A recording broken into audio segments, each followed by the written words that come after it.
오늘은 모평균 뮤에 대한 신뢰 구간을 추정하는 방법에 대해서 한번 알아보도록 하겠습니다. 사실은 우리가 이제 신뢰 구간 하면 여러 가지 모스들에 대해서 신뢰 구간을 이제 구하게 되는데요. 하지만 가장 보편적으로 가장 많이 사용하는 것이 그 모평균에 대한 신뢰 구간을 가장 많이 사용하기 때문에 모평균 뮤에 대한 것을 기준으로 신뢰 구간을 어떻게 산출하게 되는지 설명을 드리도록 하겠습니다. 근데 이 신뢰 구간에 대한 설명을 하려면 거기에 이제 부가적으로 몇 가지 추가로 설명을 해야 될 부분들이 있는데요. 예를 들면 분포들 간의 관계라든가 또는 그 신뢰도에 대한 개념이라든가 이런 개념들이 같이 설명이 되어야 됩니다. 그래서 오늘 이번 시간에는 이러한 개념들을 이용해 가지고 신뢰 구간이 어떻게 추정되는지 한번 알아보도록 하겠습니다. 자, 먼저 이 모평균 뮤에 대한 신뢰관을 설명하기 위해서는 우리가 모평균 뮤는 알 수가 없기 때문에 이 뮤라고 하는 값을 추정하기 위해서 보통 우리가 x바를 사용하겠죠. 즉 샘플 데이터를 가지고 x바를 추정하게 되는데 먼저 확률 변수 x라고 하는 것이 어떤 정규분포를 따른다고 한번 가정을 하겠습니다. 그럼 보통 우리가 이제 그런 걸 표기할 때 어떻게 표기를 하게 되면 이렇게 x를 써주고 확률 변수 x라고 하는 것이 정규분포를 따른다고 하는 것을 대개 이렇게 n을 써준 다음에 평균이 뮤고 그리고 분산이 시그마 제곱이다 이렇게 이제 표기를 되게 하게 됩니다. 그 앞에 있는 n이라고 하는 것은 이제 노말을 의미하는 n이 되겠고요. 그래서 정규분포를 의미하는 것이 됩니다. 그런데 우리가 이 그 x라는 모집단 x라고 하는 확률 변수 그 자체에 대해서 관심 있는 것이 아니고 우리는 이제 평균값 x바에 대해서 관심이 있죠. 왜냐면 x바를 가지고 뮤를 추정을 해야 되니까. 그러면 이 우리가 모집단으로부터 우리가 n개 샘플을 추출하게 됩니다. 이 n개 샘플을 추출해 가지고 우리가 뭘 구하게 되냐면 x바를 이제 구하게 되는데요. 그럼 이 그 샘플로 추출한 이 x바 같은 경우는 무슨 분포를 따르냐면 얘도 마찬가지로 정규분포를 따르게 됩니다. 그리고 얘도 평균이 똑같이 뮤가 되는데 다만 이제 분산은 그 시그마 제곱이 아니고 n분의 그 시그마 제곱이 됩니다.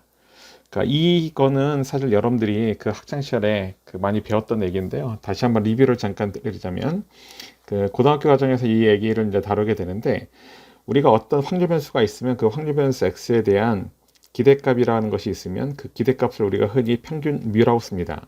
그리고 이 확률 변수 x에 대한 분산값, 이 분산은 흔히 시그마 제곱이라고 표기를 하게 되는데요.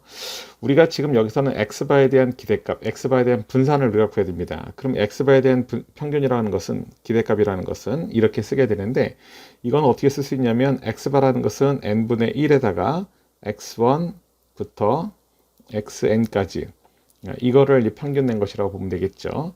자, 그런데 기대값 형질에서 n이라는 것은 그 상수기 때문에 상수는 기대값 앞으로 빠져나가게 됩니다. 그럼 n분의 1이 되겠고 그리고 x1부터 이렇게 x에 n까지 있게 됩니다. 그런데 각 x들에 대한 기대값은 조금 전에 우리가 뮤라고 했기 때문에 이런 뮤라고 하는 것이 모두 몇 개가 존재하냐면 모두 n개의 뮤가 존재를 하게 됩니다. 그러면 n분의 1에 n개의 뮤이기 때문에 n뮤가 되겠죠. 그럼 n하고 n이 약분이 되니까 이런 경우는 뮤가 됩니다. 그렇기 때문에 이 x바에 대한 기대값이 뮤가 되기 때문에 x바에 대한 평균이 뮤가 된다 이렇게 얘기를 하는 것이고요. 같은 이치로 이 x바에 대한 분산을 구해보면 동일하게 이제 표기를 하게 됩니다. 그럼 n분의 1에 x1부터 쭉 해서 xn까지 있게 되는데 그 다른 것이 있다라면 이제 분산의 성질에서 상수항인 경우는 제곱을 취해서 나오게 됩니다. 그래서 n의 제곱분의 1이 되겠고 그리고 각 x들에 대해서 우리가 분산을 취해주게 됩니다. 그럼 마찬가지로 각 x들에 대한 분산을 우리가 뭐라 하냐면 위에서 시그마 제곱이라고 아까 했었죠. 이런 시그마 제곱을 갖는 것이 모두 몇 개가 존재하냐면 여기도 마찬가지로 n개가 존재합니다. 그래서 n의 제곱분의 1 곱하기 n개의 시그마 제곱이기 때문에 약분을 하게 되면 얘는 n분의 시그마 제곱 이렇게 됩니다. 그래서 이 x바에 대한 분산은 그래서 n분의 시그마 제곱이 된다 이렇게 우리가 얘기를 할 수 있게 되는데요. 다만 우리가 이 x바의 분포가 이렇게 그 평균이 뮤고 분산이 n분의 시그마 제곱이다 이렇게 우리가 얘기를 하게 되는데 이걸 그대로 쓰기가 좀 어렵습니다. 왜냐하면 평균이라는 것은 계속 값이 달라질 수 있죠. 100일 수도 있고 0.1일 수도 있고 계속 값이 달라지기 때문에 이거를 조금 활용하기 편하게 뭘 해주게 되냐면 표준화라고 하는 것을 해주게 됩니다. 자, 표준화라고 하는 것은 뭐냐면 어떤 확률 변수가 있으면 여기서는 x바가 되겠죠. 그 확률 변수의 평균값, 여기서는 x바의 평균이 뮤니까 평균으로 빼주고, 그리고 뭘로 나누냐면 그 확률 변수의 표준 편차로 나눠집니다. 자, 그런데 여기서 분산이 시그마 제곱이니까 여기다 루트를 취하면 편차가 되겠죠. 그러면 시그마 나누기 루트n이 되게 되는데, 이걸 우리가 편의상 z라고 하겠습니다. 자, 이렇게 되면 얘는 무슨 뿔 따르냐면 표준화를 했기 때문에 평균이 제로이고 표준 편차가 1인 표준 정규 분포를 따르게 됩니다. 자, 그래서 여기 있는 이 성질을 이용해서 우리가 실내 구간이라고 하는 것을 이제 구하게 되는데요. 어떤 식으로 실내 구간을 구하게 되는지 한번 보도록 하겠습니다. 자, 먼저 우리가 그 표준 정규 분포라고 하는 것을 그림으로 한번 그려보도록 하겠습니다.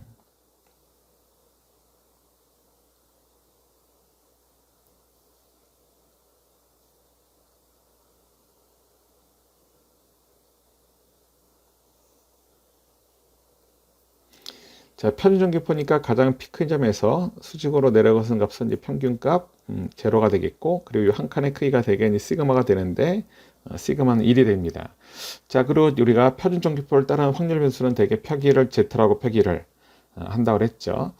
자, 이때 우리가 만약에 이런 표기를 한번 해보도록 할게요. 어떤 표기를 해보냐면 여기 이렇게 양쪽의 바운드를 잡아가지고 이 바운드리 안쪽에 들어가는 이 면적,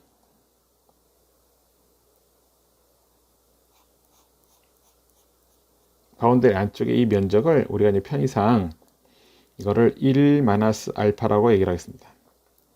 그러면 정규분포 전체의 면적이라고 하는 것은 1이기 때문에 이 바운드리를 잡았을 때 가운데 부분의 면적이 1-알파라면 이 바깥쪽의 면적,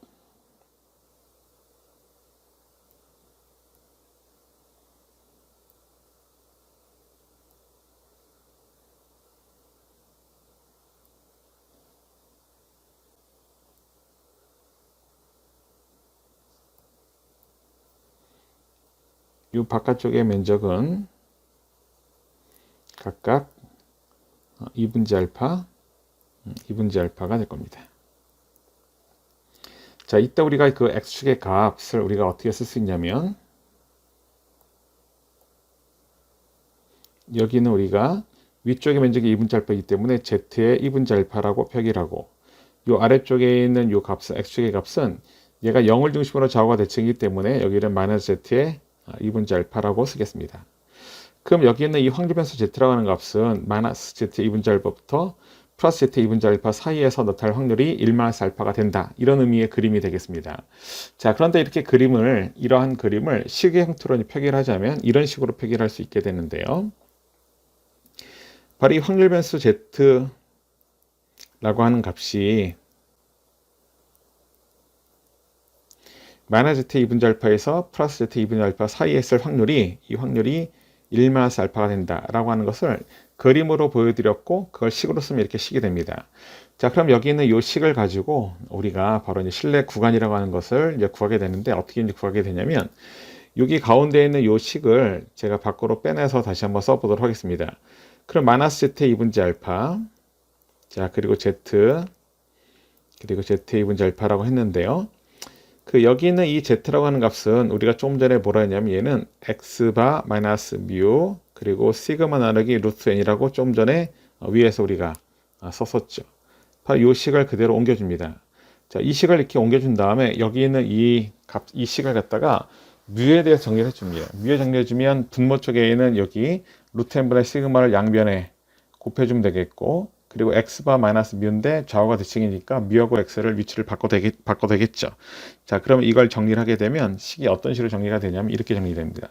x바 마이너스 z 2분지 알파 곱하기 루트 n분의 시그마, 그리고 x바 플러스 z 2분지 알파 루트 n분의 시그마. 그러니까 이런 식으로 식이 정리가 됩니다. 바로 여기는 이 식을 우리가 뭐라고 부르냐면 이것을 뮤에 대한 1-알파 곱하기 100% 신뢰 구간이다. 이렇게 우리가 부르게 됩니다. 컨피던스 인터벌.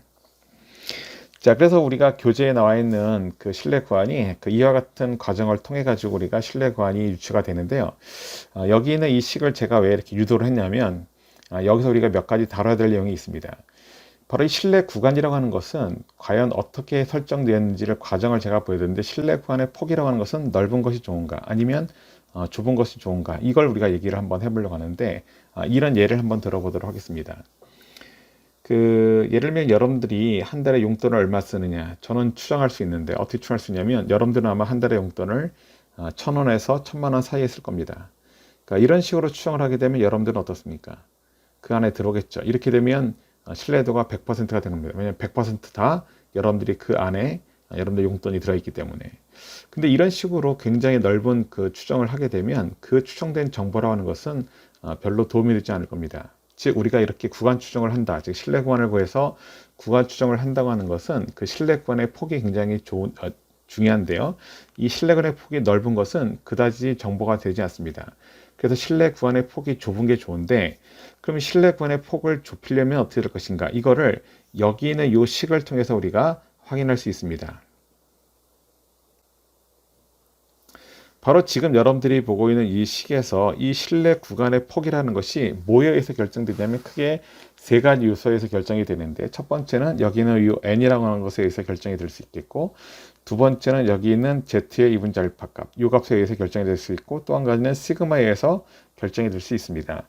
근데 시그마라는 것은 대개 이 언노운이기 때문에 이거는 우리가 건들 수 있는 부분은 아니고, 그러면 우리가 이제 할 수 있는 것은 n과 그 z의 이분자 알파, 이 두 가지를 통해서 볼 수 있는데, 먼저 n이라는 것은 내가 모집 단어부터 뽑은 샘플의 개수가 됩니다. 그럼 여기는 n의 개수가 늘어난다는 것은 뽑는 샘플 수를 늘린다는 얘기인데요.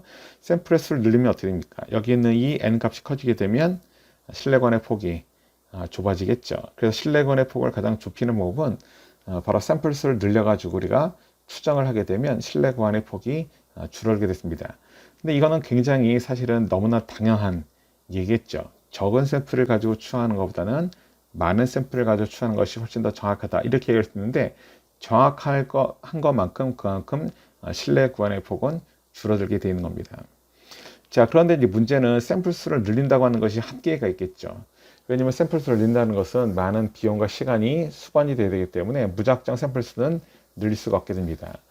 자, 그러면 두 번째, 신뢰 구간의 폭을 결정하는 두 번째가 바로 Z 이분자 알파라 했는데, 이번엔 Z 이분자 알파를 보도록 하겠습니다. 요 위에 있는 그림에서 우리가 그 1마이너스 알파라고 하는 것을 제가 썼었는데, 이 1마이너스 알파라고 하는 것이 뭐냐면 요걸 우리가 신뢰도라고 부릅니다. 신뢰도.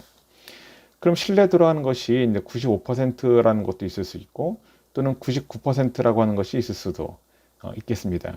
그럼 만약에 그 가운데 쪽에는 1마이너스 알파, 즉 신뢰도가 95%일 때는 양쪽의 면적이 2.5%, 그리고 이쪽도 2.5%가 될 겁니다.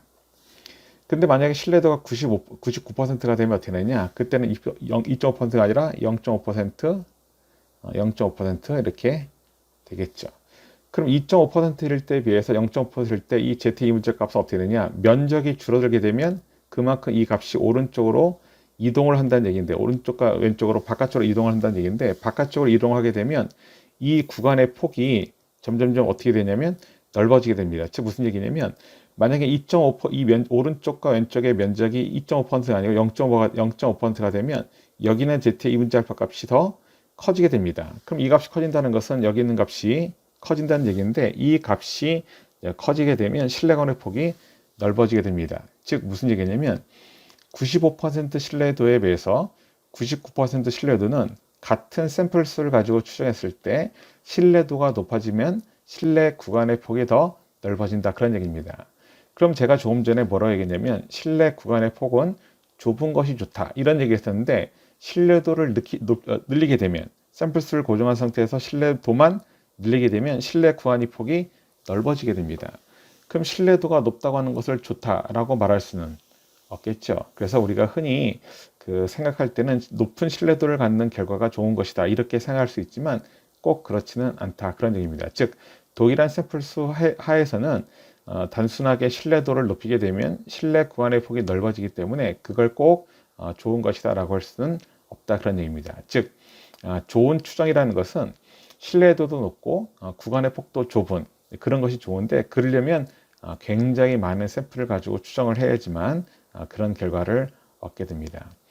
그래서 여러분들한테 이렇게 그 모평균 외에 대한 신뢰 구간을 추정하는 과정에 대한 설명을 드렸는데, 이 과정에서 우리가 신뢰도라고 하는 개념도 알아봤고, 그 다음에 신뢰 구간이라고 하는 것이 좁을수록 좋은데, 신뢰도를 단순히 늘리게 되면, 샘플 수를 고정한 상태에서 신뢰도만 늘리게 되면 신뢰 구간의 폭이 넓어진다. 그래서 신뢰도가 높다고 하는 것이 꼭 좋은 것은 아니다.